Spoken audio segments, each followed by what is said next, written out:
don't think I need to stand up on a step. I'm tall enough for all of you to see me, I believe. What do you think about my son? Good kid, isn't he?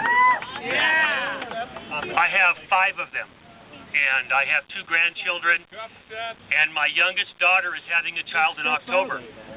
This is what we're leaving behind.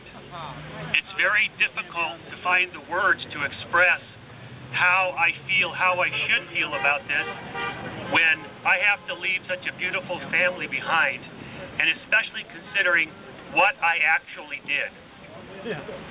Now, the medical marijuana laws were enacted by the Californians, but it's very obvious that the federal government and even the law enforcement folks in California want to hold on to the old lies that have been told for so many generations about this plant.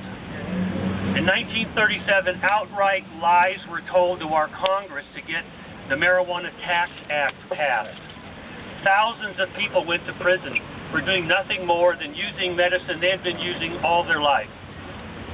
We have to thank Timothy Leary for getting rid of that old 1937 Tax Act, because he challenged it, and the Supreme Court said, of course, it's unconstitutional. But that didn't stop the federal government. Richard Nixon came right in, and with Congress's help, brought another lie to this plant when they enacted the 1970 Controlled Substances Act and put marijuana in Schedule 1, which says it has no accepted medical use and it's too addictive to be used.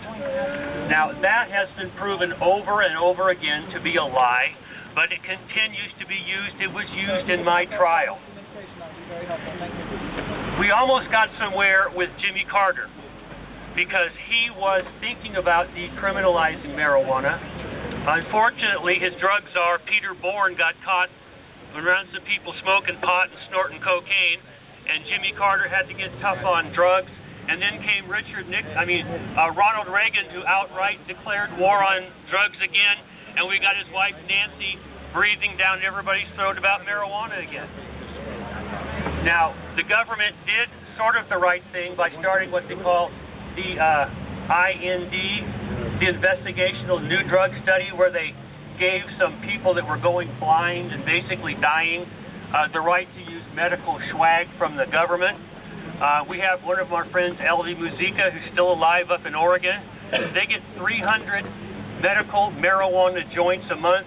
We brought Elvie to our trial. She wasn't even allowed to come in. They didn't want anyone to know that the federal government might, in fact, be using medical marijuana. That was kept away from the jury.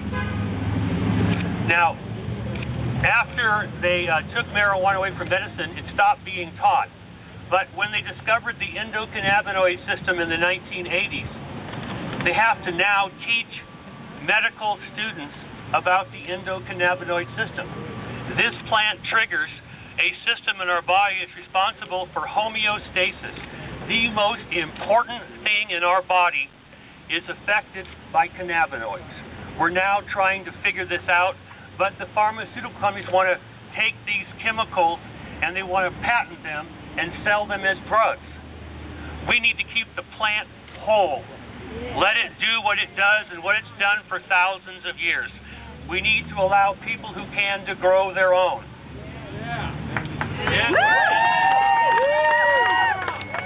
We fought for years up in our neck of the woods, which is a production area, to allow people to grow their own.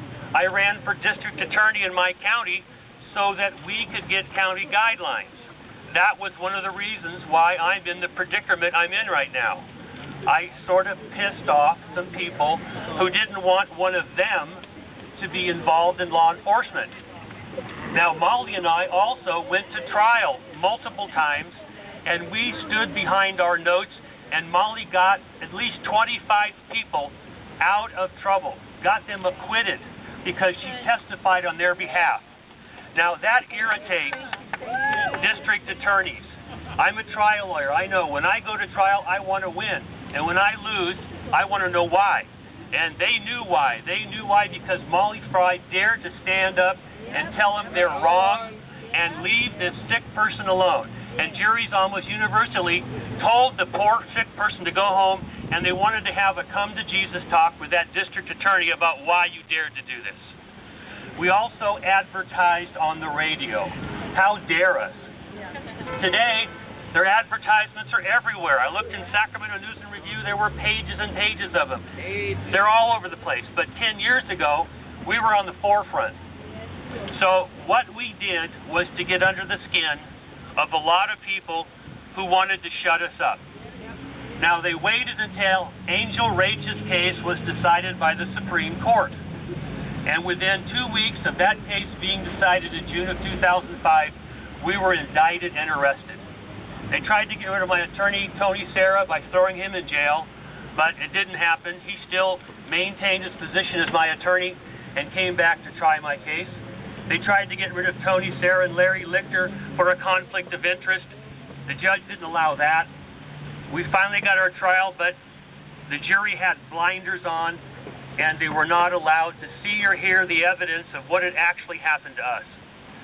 What I was convicted of is what I basically admitted on the stand, that I grew marijuana for my wife and for myself and for a handful of sick people. The numbers, I believe, were 106, and once you get to that magic number of 100, they have you. That draconian minimum mandatory sentence is going to get 5 years of federal prison if you dare to have over 100 plants. That conspiracy law can be used to stretch it over 5 years, which is the statute of limitations for manufacturing marijuana.